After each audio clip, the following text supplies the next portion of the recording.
माझी मुलगी तर गेलीच आहे, पण तिचा एवढं मेल्यानंतर तिच्यावरती असे वाईट चिंतोडे उडवू नका. वैष्णवीच्या वडिलांचं भावनिक आवाहन, तर हगवणेंच्या वकिलांचे आरोप चुकीचे असल्याचंही कसपटेंकडनं प्रत्युत्तर.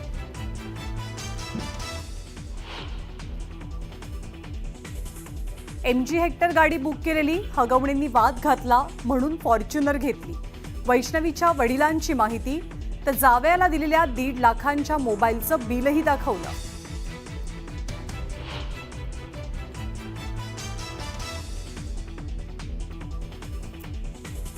वैष्णवी हगवणे मृत्यू प्रकरणानंतर वादाच्या भोवऱ्यात सापडलेल्या जालिंदर सुपेकरांना गृह खात्याचा दणका, सुपेकरांच्या अधिकारात कपात करण्याचे आदेश. हगवणे कुटुंबियांची न्यायालयीन कोठडीमध्ये रवानगी, वैष्णवीचा पती, सासू आणि नंदेला न्यायालयीन कोठडी. अमोल खोतकरकडे कोणतंही सोनं मिळालेलं नाही, अमोल खोतकरच्या बहिणीचा दावा. पैसे घेऊन आपल्या भावाचा खात्मा केला, रोहिणी खोतकरचा आरोप. अजितदादा आणि एकनाथ शिंदे दोघेही संवादात कमी पडतात. एका मुलाखतीत बोलताना देवेंद्र फडणवीसांचं सूचक विधान, फडणवीसांच्या वक्तव्यावरनं चर्चेला उधाण.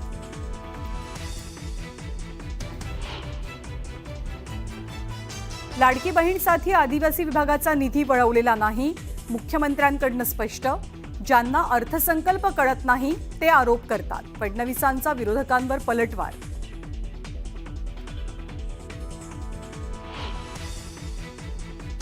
स्टँडअप कॉमेडियन कुणाल कामराचा मुख्यमंत्र्यांना टोमणा, माझ्याकडे दुर्लक्ष केलेलं बरं आणि शिंदेंनाही दुर्लक्ष करायला सांगा. कुणाल कामराची पोस्ट. मिठी नदी प्रकल्पात कथित 65 कोटींच्या घोटाळ्याप्रकरणी अभिनेता डिनो मारियो आणि त्याच्या भावाची सलग तिसऱ्यांदा चौकशी. केतन कदम, जय जोशींच्या कॉल रेकॉर्डमधनं मोरियाचं नाव उघड.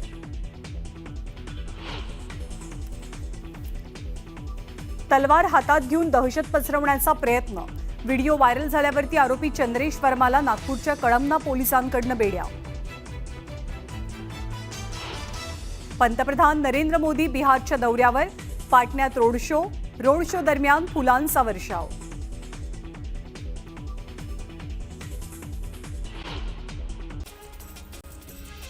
नागपूर जिल्ह्यातील नरखेड तालुक्याला काल झालेल्या पावसानं झोडपून काढलं. वादळी वाऱ्यामुळे काही घरांवरील पत्रे उडून गेले, तर संत्रा मोसंबीच्या बागांचंही नुकसान झालं. याचा संत्रा उत्पादक शेतकऱ्यांना मोठा फटका बसलाय.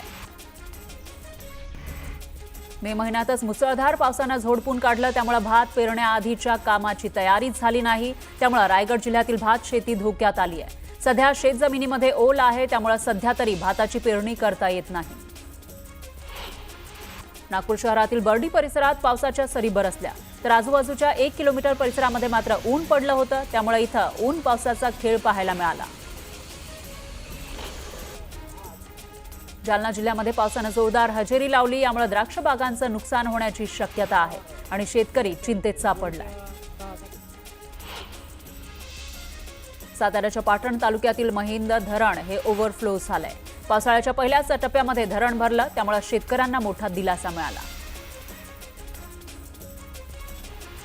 अंबरनाथ तालुक्यामध्ये गेल्या 1 आठवड्यापासून पडणाऱ्या पावसामुळे ग्रामीण भागामध्ये अनेक घरांची पडझड झाली आणि मोठं नुकसान झालं. तालुक्यातील बांगणीच्या कडवपाडा भागामध्ये राहणारे रवींद्र दिबेकर यांचं घर मुसळधार पावसामुळे कोसळलं. वर्ध्याच्या सेलू तालुक्याला वादळी पावसाचा तडाखा बसलाय. धोंडगाव शिवारातील केळी पीक उद्ध्वस्त झालं, यामुळे केळी उत्पादक शेतकरी संकटात सापडला. मालवणमध्ये अतिवृष्टीच्या पार्श्वभूमीवर प्रशासन सतर्क झालंय. मालवण तालुक्यातील काळसे बागवाडीमध्ये आपत्ती व्यवस्थापनाची रंगीत तालीम घेण्यात आली. यामध्ये महसूल, आरोग्य, पोलीस तसंच ग्रामपंचायत विभागाचे अधिकारी कर्मचारी सहभागी झाले. अहिल्यानगर जिल्ह्यातील खडकी परिसरामध्ये नुकताच पूरसदृश्य परिस्थिती निर्माण झाली होती. या पूरस्थितीमध्ये खडकी परिसरातील 2 शाळकरी मुलींसह संपूर्ण कुटुंब पाण्यात अडकलं होतं. यावेळी परिस्थितीचं भान ठेवत एपीआय प्रल्हाद गीते यांनी जीवाची पर्वा न करता कुटुंबाचा जीव वाचवला. यासाठी पालकमंत्र्यांनी त्यांचं अभिनंदन केलं. सोलापूरच्या अक्कलकोट तालुक्यातील जलसाठ्यामध्ये झपाट्यानं वाढ झाली आहे. मे महिन्यातच साठवण तलाव भरला, यामुळे शेतकरी आणि ग्रामस्थांमध्ये आनंदाचं वातावरण पाहायला मिळतंय. बीड जिल्ह्याला मुसळधार पावसानं चांगलं झोडपून काढलेलं आहे. त्यामुळे जिल्ह्यातील नदी नाले ओसंडून वाहत आहेत आणि बीड शहराला पाणी पुरवठा करणारं बिंदुसरा धरण 100% भरलं. त्यामुळे बीडकरांचा पाणी प्रश्न मिटलाय. स्वातंत्र्य मिळाल्यानंतर 77 वर्षांनंतर पनवेलमधील कोरलवाडीला पहिल्यांदाच रस्ता मिळाला. मात्र या रस्त्याचा नागरिकांना 20 दिवसही उपभोग घेता आलेला नाही. 26 मे रोजी झालेल्या पावसात संपूर्ण रस्ता वाहून गेला. त्यामुळे अधिकाऱ्यांसह कंत्राटदारांच्या चौकशीची मागणी स्थानिकांनी केली. यंदा निसर्गाच्या वातावरणात झालेल्या बदलाचा परिणाम अनेक घटकांवर होतोय. निफाड लासलगाव भागामध्ये असलेले नांदूर मध्यमेश्वरच्या राष्ट्रीय पक्षी अभयारण्यात जूनच्या शेवटी येणारे फ्लेमिंगो या विदेशी पक्ष्यांचं यंदा 1 महिना आधीच मे महिन्यामध्ये आगमन झालं. पश्चिमी विदर्भाची जीवनवाहिनी समजली जाणारी पूर्णा नदी यंदा मे महिन्यातच प्रवाहित झाली. पूर्णा नदीला मे महिन्यातच पूर आला. त्यामुळे नागरिकांनी आनंद व्यक्त केला. यावेळी पुलावर पूर पाहण्यासाठी नागरिकांनी गर्दी केली. लासलगाव शहरातून वाहणारी शिवनदी दुथडी भरून वाहतीये. परिसरातील कारखान्यातून नदीत केमिकल युक्त पाणी सोडण्यात आलंय. त्यामुळे नदी फेसाळली आहे. तर कारखानदारांवर कारवाई करावी अशी मागणी जोर धरू लागली आहे. जळगावच्या नशिराबाद गावात नागरिकांना डेंग्यूची लागण झाली. एकाच दिवसात 5 रुग्ण आढळले. त्यामुळे नागरिकांना काळजी घेण्याचं आवाहन आरोग्य विभागानं केलंय. सिंधुदुर्ग जिल्ह्यातील दरड प्रवण क्षेत्राच्या ठिकाणांमध्ये वाढ झाली आहे. दरड प्रवण क्षेत्राची संख्या 20 वरून 63 वर गेली. त्यामुळे नागरिकांना काळजी घेण्याचं आवाहन करण्यात आलंय. किल्ले रायगडावरील धोकादायक दगड काढण्याचं काम सुरू करण्यात आलं आहे. यामुळे किल्ले रायगडाचा पायरी मार्ग 2 दिवस पर्यटकांसाठी बंद असेल. चंद्रपूर जिल्ह्यातील ताडोबा अंधारी व्याघ्र प्रकल्पाव्यतिरिक्त राखीव जंगल आणि प्रादेशिक जंगलांमध्येही वाघांची संख्या मोठ्या प्रमाणात आहे. दरम्यान आता जंगलातील पानवठे सुकलेले आहेत. त्यामुळे हे वाघ वस्त्यांमध्ये शिरतायत. आतापर्यंत 23 नागरिकांचा वाघांच्या हल्ल्यात मृत्यू झाला. जळगावात चोपड यावल मार्गावरील नाल्यात घाणीचं साम्राज्य पसरलंय. त्यामुळे नागरिकांच्या आरोग्याला धोका निर्माण झाला. दरम्यान तातडीनं गटार स्वच्छ करण्याची मागणी नागरिकांनी केली.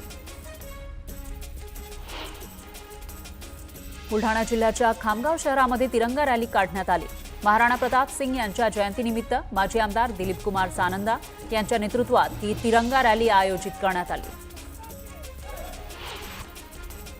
येणाऱ्या आषाढी वारीच्या पार्श्वभूमीवर वारकऱ्यांच्या वाढत्या संख्येचा विचार करता गर्दी नियंत्रण आणि वाहतूक व्यवस्थापनासाठी यंदा आधुनिक तंत्रज्ञानाचा आधार घेतला जाणार आहे. यासाठी विशेषतः ड्रोनचा वापर केला जाणार आहे. जळगाव तालुक्यातील दापोरा गावानं दारूबंदीचा ठराव एकमतानं मंजूर केलाय. गावात नुकत्याच पार पडलेल्या ग्रामसभेत सरपंच, ग्रामसेवक यांच्यासह सर्व नागरिकांनी एकत्र येऊन गावात पूर्णतः दारूबंदी लागू करण्याचा निर्णय घेतला. वाशिम जिल्ह्यातील शेंदूर मोरे ते शेलू बसार या मार्गावर असलेल्या खारी नाल्यावरील मुख्य पुलाचं काम संथ गतीनं सुरू आहे.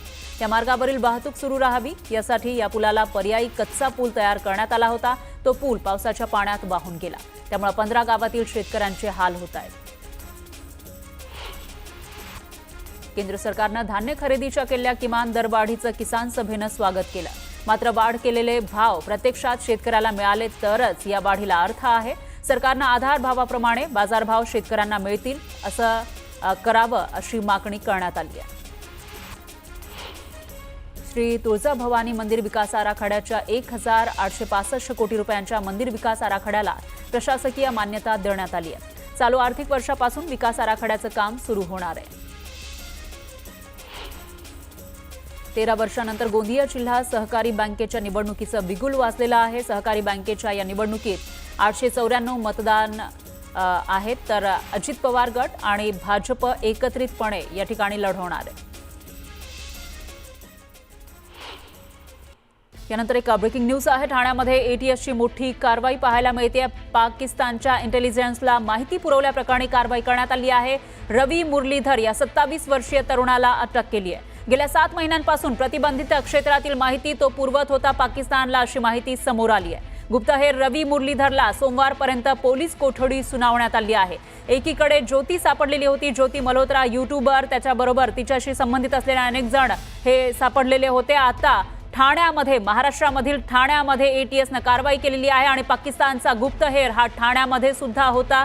जे प्रतिबंधित क्षेत्र आहे, जिथली माहिती ही शत्रू देशांपर्यंत पोहोचली नाही पाहिजे, ती माहिती तो पुरवत होता, अशी माहिती समोर आली आहे. रवी मुरलीधर असं त्याचं नाव आहे आणि वय आहे 27 वर्ष.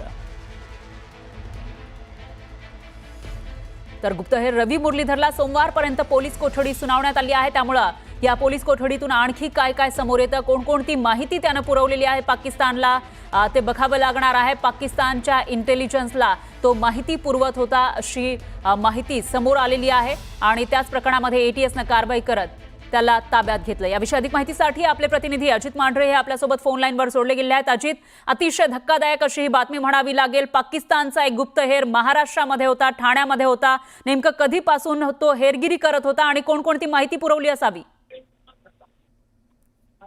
नोव्हेंबर 2024 पासून त्याची अटक होईपर्यंत हा तरुण जो आहे, हा तरुण ठाण्यातल्या कळवा इथं राहणारा तरुण आहे, ज्याने ही माहिती पुरवलेली आहे.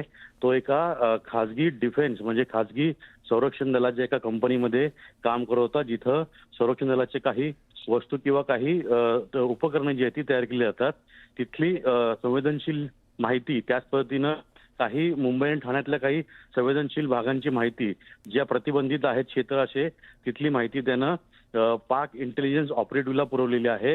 अशी माहिती जेव्हा एटीएसला मिळाली तेव्हा त्यांनी या सगळ्या गोष्टीची पूर्णपणे शहानिशा केली आणि त्यात अशी माहिती मिळाली की नोव्हेंबर 2024 मध्ये एका तरुणीनं या मुलाशी सोशल मीडियावरती ती मैत्री केली आणि त्यानंतर हनी ट्रॅपच्या जो भाग आहे त्यामध्ये त्याला अडकून त्याच्याकडून नंतर जी संवेदनशीलची माहिती आहे ती त्याच्याकडून काढून घेतली. त्यामध्ये आणखीन अशी माहिती मिळते की राहुल मुरलीदेव वर्मा असं हा 27 वर्षाचा तरुण आहे आणि त्याच्यासोबत आणखीन 2 लोक आहेत की त्यांनी देखील अशा पद्धतीची माहिती पाक इंटेलिजन्सला पुरवलेली आहे. यात धक्कादायक म्हणजे की ही माहिती जी आहे ही पुरवल्यानंतर जी माहिती पुरवली ती पुरवल्यानंतर पाक इंटेलिजन्सच्या मार्फत ह्या लोकांना संपर्क साधला गेलेला अशी देखील माहिती आहे.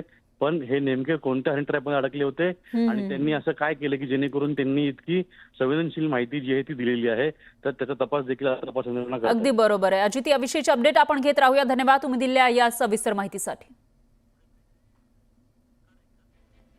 आणखी एक ब्रेकिंग न्यूज आहे. वैष्णवी मृत्यू प्रकरणी सरकारी वकील म्हणून RR कावेडिया यांची नियुक्ती करण्यात आली आहे. कसपटे कुटुंबियांनी राज्य सरकारकडे याविषयीची मागणी केलेली होती, तर कसपटे कुटुंबियांची मागणी सरकारनं मान्य केलेली आहे आणि वैष्णवी मृत्यू प्रकरणामध्ये सरकारी वकील म्हणून RR कावेडिया यांची नियुक्ती करण्यात आली आहे. त्यामुळे आता ज्या वेळेला युक्तिवाद होईल, सुनावणी असेल, त्यावेळेला RR कावेडिया हे बाजू मांडतील आणि त्यामधून ही केस कशी पुढे जाते ते बघावं लागेल. दरम्यान कसपटे कुटुंबीय जे वैष्णवीचे मागणी करत आपण सरकारकडे केली होती ती आता पूर्ण झाल्याचं पाहायला मिळते. प्रथमतः मी आपल्या माध्यमातून राज्य सरकारचा आभार मानतो की त्यांनी आमच्या मागणीप्रमाणे राजेश कावेडिया सरांची नेमणूक केली आहे. त्याबद्दल मी राज्य सरकारचा मी आभारी आहे. दुसरी गोष्ट म्हणजे आज 3 जणांना खरं तर न्यायालयीन कोठडीमध्ये रवानगी झालेली आहे. त्यांच्याकडनं जामीन त्यांना मिळण्याची शक्यता वर्तवली जाते. माझी पहिली विनंती हीच राहील की त्यांना प्रथम जामीन मिळू नये, हीच माझी मागणी राहील आणि हीच माझी मागणी राहील, त्यांना जामीन मिळू नये. तर नेमणूक करण्याची. यानंतर पुन्हा घेऊयात गावाकडच्या बातम्यांचा वेगवान आढावा. बारामतीच्या पूरग्रस्त गावांमध्ये जाऊन अजित पवारांनी पाहणी केली. ज्या घरात पाणी शिरलं त्या कुटुंबाला प्रत्येकी 10,000ची मदत देणार असल्याची माहिती सुद्धा अजित पवारांनी दिली. छत्रपती संभाजीनगरमध्ये पालकमंत्री संजय शिरसाट यांनी पोलीस आयुक्तांची भेट घेतली. शहरातील गुन्हेगारी आणि खोतकर एन्काउंटर प्रकरणी त्यांनी चर्चा केली. कराडमध्ये भाजपच्या महिला मेळाव्याचं आयोजन करण्यात आलं. यावेळी 10,000 पेक्षा जास्त महिलांनी भांडी वाटप त्यांना करण्यात आली, तर बांधकाम कामगारांनाही विविध साहित्याचं वाटप करण्यात आलं. वर्ध्यामध्ये भूमी अभिलेख कर्मचाऱ्यांनी बेमुदत संप पुकारला. सुधारित वेतन श्रेणी लागू करावी तसंच रिक्त पदं भरण्यात यावी यासह विविध प्रलंबित मागण्यांसाठी कर्मचाऱ्यांनी संपाचं हत्यार उपसलं. चंद्रपूरमध्ये आदिवासी विभागाच्या निधीसाठी जनसेवा गोंडवान पार्टीनं धरणे आंदोलन केलं. महिला बाल विकास विभागाला दिलेला 335 कोटी 70 लाखांचा निधी परत करावा अशी मागणी करण्यात आली. नागपूर महानगरपालिकेसमोर पाण्यासाठी ठाकरेंच्या शिवसेनेनं आंदोलन केलं. तातडीनं शुद्ध पाण्याचा पुरवठा करावा अशी मागणी केली तर 3 ते 4 दिवस विलंबानं होत असलेला पाणी पुरवठाही नियमित करण्याची मागणी केली. अमरावतीमध्ये वृत्तपत्र विक्रेत्यांनी 3 दिवसीय संप पुकारला. वर्तमानपत्राचं कमिशन वाढवून देण्याची मागणीसाठी हा संप पुकारण्यात आला. वैष्णवी हगवणे मृत्यू प्रकरणी सासू, नणंद आणि पतीला न्यायालयीन कोठडी सुनावण्यात आली आहे. पोलिसांनी आरोपींची कोठडी न मागितल्यामुळे त्यांची न्यायालयीन कोठडीत रवानगी करण्यात आली.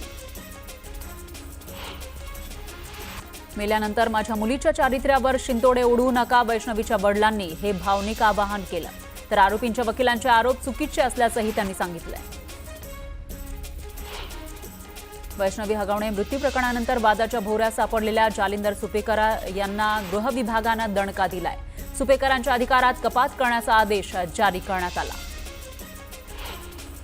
निलेश चव्हाण याच्या विरोधात पुणे पोलिसांकडून लुकआउट नोटीस जारी करण्यात आली आहे. निलेश चव्हाण याच्या तपासासाठी 2 पथकं काम करतायत. त्याला लवकरच ताब्यात घेतलं जाणार असल्याची माहिती आहे. वैष्णवी हगवण्याची निर्घृणपणे हत्या करण्यात आली. अशा परिस्थितीमध्ये तिच्या चारित्र्यावर शिंतोडे न उडवता योग्य रीतीनं चौकशी होणं गरजेचं आहे अशी मागणी रोहिणी खडसेंनी केली. फरार आरोपी निलेश चव्हाणला पकडल्याचा पोलिसांना फेक कॉल करण्यात आला.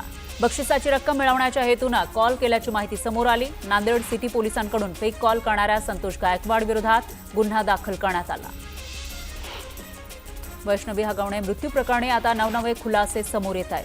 गणेश उत्सवाच्या काळामध्ये कसपटे कुटुंबियांकडून हगवणे कुटुंबियांना चांदीच्या गौरी देत असतानाचा व्हिडिओ समोर आलाय. चांदीच्या गौरी कुठल्या दबावाखाली देण्यात आल्या की कसपटे कुटुंबियांनी स्वखुशीनं दिल्या या चर्चांना उधाण आलं.